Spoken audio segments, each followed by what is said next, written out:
Doctor साहब, जो मौजूदा सूरत हाल इसमें क्या नया सियासी बहरान सर उठाने लगा है? नहीं, मौजूद है, बहुत बड़ा सियासी बहरान है और ये इसका कोई इसको हल करने की सियासी माशी हर किस्म का बहरान है। तो सिक्योरिटी क्राइसिस पैदा है, सब कुछ है और हमें जल्द फैसले करने। और मैंने आपसे कहा ना कि इसमें अच्छा, ये बड़ी इंटरेस्टिंग बात है कि वो जो इंडियन प्राइम मिनिस्टर मोदी का जो दौरा भी हुआ, ये जो प्यूटिन से उनकी मुलाकात हुई और प्रेसिडेंट प्यूटिन से, और उसके बाद वो ऑस्ट्रिया गए, तो ये जो है वो मेरा ख्याल है उनका इस लिहाज से वो मुल्क बड़े अच्छे रहे जो जिन्होंने कोई साइड नहीं ली। इंडिया भी, पाकिस्तान भी, ये इस पूरे फड्डे में जिनकी साइड इन्होंने नहीं ली, यूक्रेन की और रशिया, पाकिस्तान भी उसमें है।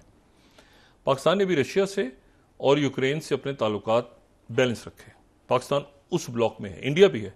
इंडिया अच्छा, लेकिन इंडिया का स्पेसिफिक मैं जिक्र इसलिए कर रहा हूं क्योंकि इंडिया और चाइना का अब देखना है कि इंडिया को पुश करेगा अमेरिका अगेंस्ट चाइना, क्योंकि जो ट्रंप की बिल्कुल क्लैरिटी के साथ ये मैं बता रहा हूं, क्योंकि इनकी जो पॉलिसी है वो कंप्लीट, जो जेडी कंप्लीट अब चाइना है और ईयू नहीं है। उसमें ईयू बहुत नीचे के नंबर पे कहीं है और उसमें जो है वो यहाँ के मुल्कों की जो एशिया पैसिफिक, इंडो पैसिफिक, यानी ये जो भी एंटाई चाइना ब्लॉक्स, चाहे वो अब एंटाई चाइना तो फिर कहानी आप शुरू करेंगे तो वेनेजुएला से शुरू करेंगे या क्यूबा से शुरू करेंगे और अफ्रीका तक जाएंगे, तो ये तो आपस में नथी है।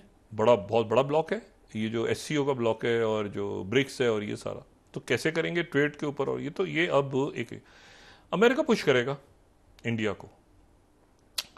चंद दिन पहले जो है वो जैक सल्वन ने टेलीफोन पे बात की, अजीत डोवाल जो उनके एनएसएज हैं, दोनों एनएसएज ने बात की और उसमें उन्होंने कहा कि आप एक पोजीशन लें रशिया पे। ये वो जैक जो अजीत डोवाल हैं, एग्जैक्ट मुझे नहीं पता कि उनकी क्या बात हुई, लेकिन वो अब इशू ये है कि अब चाइना के ऊपर एक पॉलिसी इंडिया को लेनी होगी और पॉलिसी नहीं अगर लेगा इंडिया तो इंडिया के लिए प्रॉब्लम पैदा होंगे चाइना के ऊपर, क्योंकि उनका वो इंडिया को बहुत ज़्यादा अमेरिका की सपोर्ट मिलेगी, बहुत सपोर्ट मिलेगी।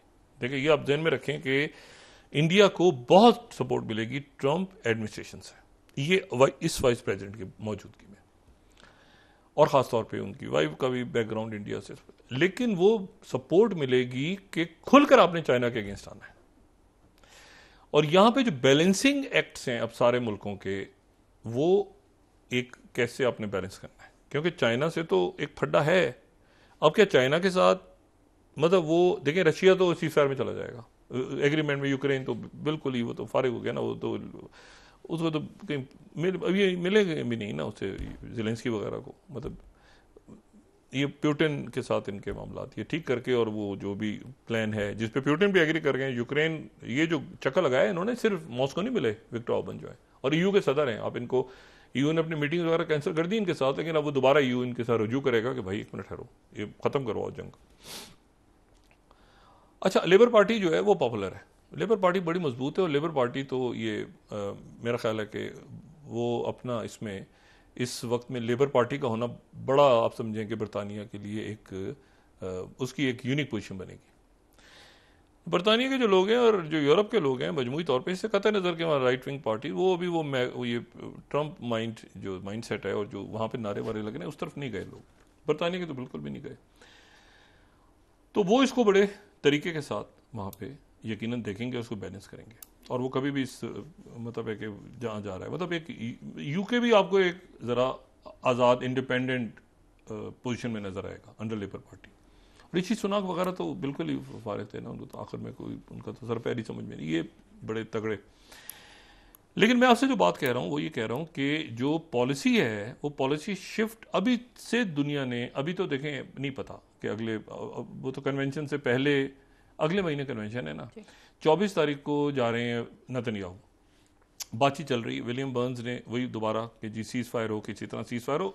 ये बहुत भयानक गलती होगी कि ये अगर अफ्रीका को छोड़ते हैं, ये गज़ा को छोड़ते हैं, ये इराक को छोड़ते हैं, ये तो मुल्कों ने आपस में सब ने अपने मामला तय कर लिए, तो लड़ाई नहीं हो रही कोई, और चाइना आ गया दरमियान। ये वैक्यूम छोड़ते हैं, चाइना इधर आ जाएगा। चाइना ऑलरेडी आ चुका है, चाइना ने आज ऑफिशियली उनकी तरफ से वो बात आ गई, CGTN मैं 34 कोट कर रहा हूँ, आज ऑफिशियली बात आ गई उनकी तरफ से कि China says it is ready to work towards intra Palestinian reconciliation. ठीक है, वो जो बात थी उन्होंने आज ऑफिशियली उनके मीडिया ने उसको बात को कह दिया।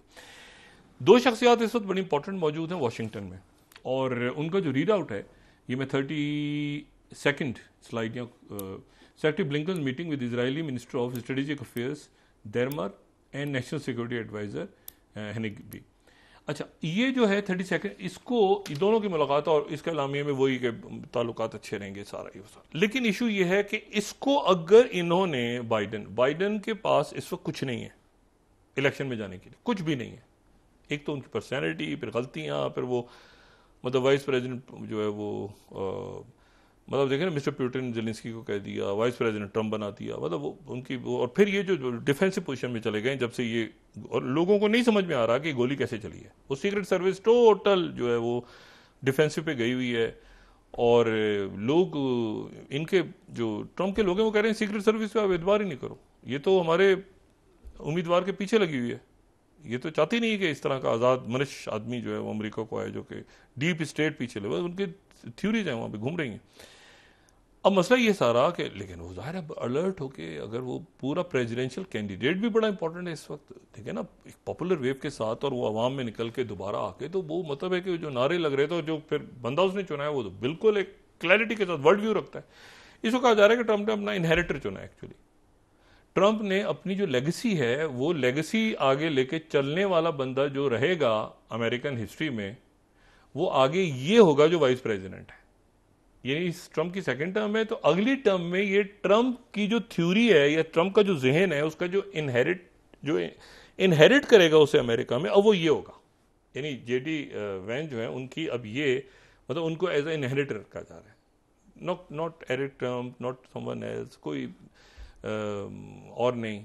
ये क्लैरिटी के साथ यंग है, सफ़ेद फार्म है, गरीब इलाकों से आया है, किताब लिखी है, उस पर फिल्म बनी है, उसके ऊपर नेटफ्लिक्स पे मूवी देखी है, एक तो मूवी बड़े सिनेमा मूवी, और फिर उसके बाद एक नेटफ्लिक्स सीरीज मौजूद है। तो मतलब है कि उसी में दिखाया हुआ है जी सफ़ेद फार्म बच्चा घर में उसके अब्यूज़ हो रहा है, ये वो, मतलब पूरी नेटफ्लिक्स बड़ी। अब इशू ये सारा कि वो ऑलरेडी लोगों को पता है कि भाई ये कौन है, इंट्रोड्यूस कराने की जरूरत है। नेटफ्लिक्स पे लोगों ने देखा होगा पूरे अमेरिका में और पूरी दुनिया में, फिल्म पड़ी हुई है इसकी ज़िंदगी के ऊपर। तो इशू ये है कि वो अब वो बंदा जो है कि भाई वाइट पर्सन जिसने बहुत जुल्म सहे, गरीब इलाके से उठा और अमेरिका का सदर बन गया। और गुर्बत जो है वो सिर्फ ये नहीं कि आप कहेंगे जी वो, अच्छा इमिग्रेशन पे बड़ा सख्त नुकता नजर, चाइना पे बड़ा सख्त नुकता नजर, मतलब एक कंप्लीट राइट विंग। तो ये अब जो चेस बोर्ड बन रहा है सारा, मैंने आपसे कहा ना अभी तक तो यानी ये जो मुल्क हैं ये भी अब एक मतलब जाहिर है कि जो इन्होंने लहजा इख्तियार किया यूके के बारे में आते ही, और फिर उसके बाद इन्होंने चाइना को इन्होंने कह दिया इज बिगेस्ट थ्रेट, पूरी बड़ी जो थ्रेट है दुनिया में वो चाइना है और कोई थ्रेट नहीं है। और ये मैं 29 स्लाइड को कोट कर रहा हूँ ब्लूमबर्ग को, इन्होंने आती जो बयान दिया है VP 29 Bloomberg, China is the biggest threat to US। ठीक है, तो अब ये है कि अच्छा चंद रोज पहले ये हुआ था, जो 27 स्लाइड हम कोट करें ना वाशिंगटन पोस्ट की, तो JD Vance goes all the way to Munich just to insult Ukraine. ये चंद रोज पहले, मैं आपको बता रहा हूँ कि नुक्ता नजर इनका जेलेंस्की के बारे में क्या है। अच्छा, और ये जो है ये डेली मेल ने आज क्या खबर लगाई है, 26th Daily Mail, Trump sends a message to Europe. Trump sends a message to Europe with Vice President selection. J.D. Vance, who has declared NATO's tax on Americans, यानी टैक्स लगाओ हमें अगर हम साथ देना है, and UK is now Islamic country with nukes under labor. चलें जी, अब तो इनका जो है ना वो एक नुक्ता नज़र जो है वो ऐसा है कि बड़ा हॉकिश, एक देखें ना मुसलमान मुल्क आगे पीछे और ये सब। अच्छा, इसराइल भी कुछ नहीं है क्योंकि वहाँ नारे लग रहे हैं ना कि ट्रम्प को हमले करने के पीछे यहूदी हैं, तो मतलब इसराइल भी कहीं फंसा हुआ बीच में कि एक मिनट ये क्या है। तो वो लेकिन ये कि अब्राहम अकॉर्ड ये वो सारे वो तो गायब हो गए, गजा के लाशों और मलबे तले वो तो ख़त्म हो गए। अब्राहम अकॉर्ड ये आके प्रेशर डालेगा दोबारा, ये करो वो करो, उससे पहले जंगबंदी होती है नहीं होती, जहरियत रुकती है नहीं होती, वो भी मतलब अमेरिका भी तो देख रहा है ना कि भाई आगे क्या सिनेरियो खड़ा हो रहा है।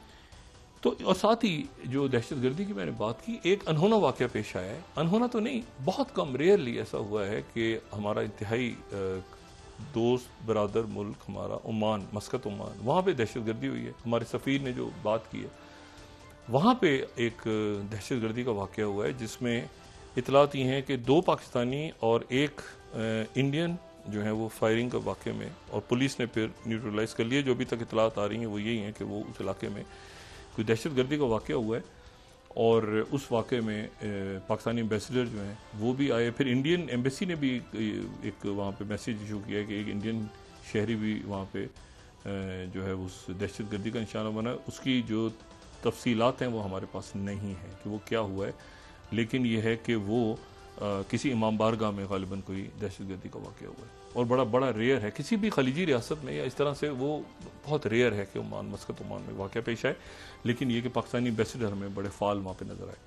तो ये टेररिज्म एक कांस्टेंट एक है, चाहे मुल्कों की दोस्तियाँ हो जाएं आपस में। दोस्तियों से ये है कि कम्युनिकेशन खुल गया आपस में, इजिप्ट, टर्की, सीरिया। इसी में मैंने कहा ना कि पाकिस्तान अब जल्द से निकले इस मामले से। ये टेररिज्म कैसे हो रहा है, ब्लॉक्स कैसे बन रहे हैं दुनिया में, मतलब थोड़ा सा बड़ा विजन। इंडिया जो है वो एकदम से वो भी गालिबन इसको असेस करेगा, क्योंकि मैंने आपसे कहा ना कि बहुत गुडी होगा। नई एडमिनिस्ट्रेशन वो नहीं होगी बाइडेन वाली, बहुत गुडी होगा, लेकिन साथ एक मकसद के लिए होगा कि चाइना, मतलब अब वो नहीं है चीज़ के वो होता है ना बैलेंसिंग के जी हम ना यूक्रेन से हमने ऑयल लेना है, नहीं, ओके वो ख़त्म, फिनिश, उसको छोड़ दें साइड पे। चाइना के ऊपर क्या करना है, चाइना पॉलिसी क्या है। तो चूंकि चाइना फोकस बनने जा रहा है तो इसीलिए ये रीजन फोकस बनने जा रहा है। हम मुझे कोई ये बताया कि हम ब्रिक्स में हैं कि नहीं है, मैं तो इसको सवाल उठा अगर नहीं है तो हमें पता चले। देखिए इशू ये है, इशू कुछ और हैं दुनिया के। हम ब्रिक्स में हैं या नहीं है, हम जो है वो क्यों नहीं है ब्रिक्स में। 2024 का निस्फ साल गुजर गया, आईएमएफ के साथ हमारे, हम क्या आईएमएफ के ट्रक की बत्ती के पीछे लोग लगे रहेंगे, या ये कुछ हमने कोई पॉलिसी बनानी है, लॉन्ग टर्म स्ट्रेटेजी। बड़ी स्ट्रेटेजी एक इस वक्त होता है ना, आप एक पूरा वो 2, 4, 5 साल की पूरा प्लान करते हैं कि भाई कैसे दुनिया, ये होता है ये सीट इधर मिल गई तो 4 सीटें। ओ भाई इस वक्त चेस बोर्ड देखें ना दुनिया का, मिडिल ईस्ट के मुल्क देखें, टर्की, सऊदी अरेबिया, लोग सारा रोलर अप पे नहीं खत्म हो रहे।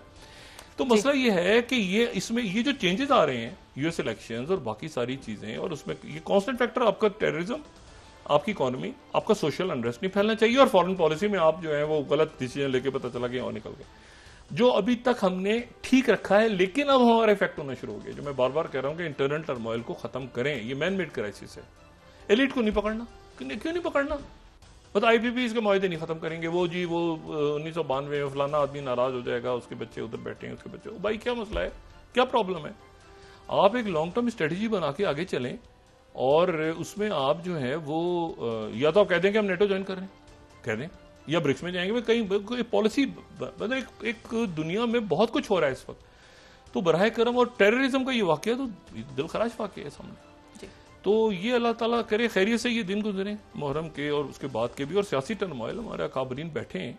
मैं तो गुजारिश कर रहा हूँ बार बार अचकज़ई साहब से, मेंगल साहब से, ये जो शख्सियात हैं, हाफिज नईम साहब से, सिराजुल हक साहब से, और नवाज शरीफ साहब खुद हों, जरदारी साहब, ये इस टर्मोइल को ख़त्म करवाएं किसी तरह से। ये पॉलिटिकल अकाबरीन बैठें, और अब कैसे माइनस पीटीआई, कैसे, मतलब माइनस पीटीआई, और मैंने आपसे कहा ना कि हलफ नहीं उठाएंगे, वो नहीं उठाएंगे, भाई तौहीन लग जाएगी। ये उसको एक प्रॉपर स्ट्रेटेजी बना के माइनस पीटीआई फॉर्मूला, ये कैसे चेस बोर्ड बनेगा पाकिस्तान का पॉलिटिकल। देखिए ना, इसके अंदर कोई रंग रूप इसको देके हमने लड़ने का फैसला कर लिया अदालतों से। क्या बात करते हैं यार, अदालतों के साथ खड़े होंगे या उसके साथ रियासत के साथ खड़े होंगे। ओ भाई, अदालतें क्या मरीज के ऊपर बैठी हैं, मतलब इसका कोई हल निकालें, पॉलिटिकल हल निकालें इसका। और लेकिन हल निकल नहीं पाएगा, मसला ये है ना, क्योंकि सिस्टम तो चल नहीं रहा। लेकिन कहने में क्या है कि हल निकालें, तो हम तो कह ही सकते हैं ना कि हल निकालें, क्योंकि ऐसा बंद गली में फंसे हुए सारे कि उसमें से जब तक एक कहते हैं ना उसको एक स्टेटस को तोड़ते हैं आप, तो स्टेटस सब फंस गए उसमें, है ना। रूटीन बातें, कोई out of the box solution नहीं आ रहा, क्या करें, जैसे आप बताएंगे 2 सीटें उधर, ये उसको पकड़ के उधर लगा, स्टॉप इट। इसको स्टेबलाइज करके सिस्टम को तेजी से आगे निकलें। और उसकी वजह कि बड़े चैलेंजेस रियासत के सामने आ रहे हैं, इकोनॉमी की सूरत में, जियो पॉलिटिक्स की सूरत में, ये जो डिफेंस का, ये जो टेररिज्म और ये सारे बात, ग्रे जोन है। ये ऐसे नहीं होता टेररिज्म के 2 लोगों ने, तो ग्रे जोन वॉरफेयर, बड़े पीछे इसके पावर्स होती हैं। तो उस सबको जरा समझें और थोड़ा सा इससे निकलें, ये पेटी इश्यूज में से। तो देर ना हो जाए। बहुत शुक्रिया डॉक्टर साहब। नाज़रीन, इसके साथ ही आज का प्रोग्राम अपने अख्ताम को पहुंचा। मुझे सुमेरा सलीम को इजाजत दीजिए। अल्लाह ने के बाद जी डॉक्टर साहब अपना दोस्तों रिश्तेदारों गिरदोनवा के लोगों का सब ख्याल रखिएगा।